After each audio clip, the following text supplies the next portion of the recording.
even just going off of what you said, which I think there are components of that I would agree with, the Battle of the Gods, the concept of Enki and the younger gods, and they fight Tiamat, and then Marduk, who swears he'll defeat Tiamat, and Kunku, who kills Tiamat by shooting her with an arrow, and there's this big battle, and then the gods that die end up being the earth and the sky and even us, because we are the end result of that battle.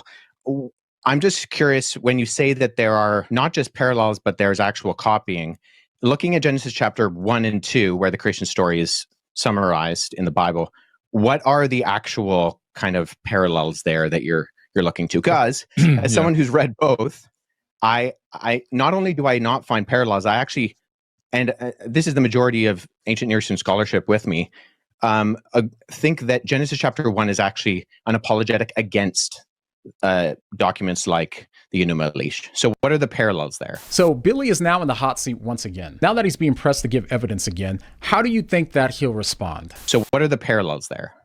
Separated the waters from the waters, for example. That's in the Enuma Elish, and that's also in the biblical text. And as polite as Wes is, he simply couldn't hold back his amusement at this point. Okay, that I would agree is a parallel. The only reason I highlight that is that if you're making this the argument, because if you brought it up, and I mean this with all due respect, there are superficial parallels. I would agree. The separation of the water, the concept of the earth being formless and void. That's also in the Enuma Elish.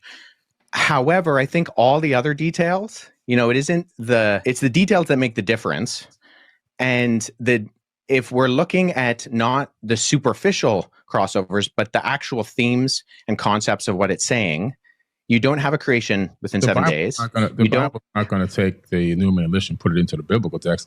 There are certain words that they utilize that let me know that they copied it from that text. Like, for example, what words? Separating the water from the waters, the void, the earth being void.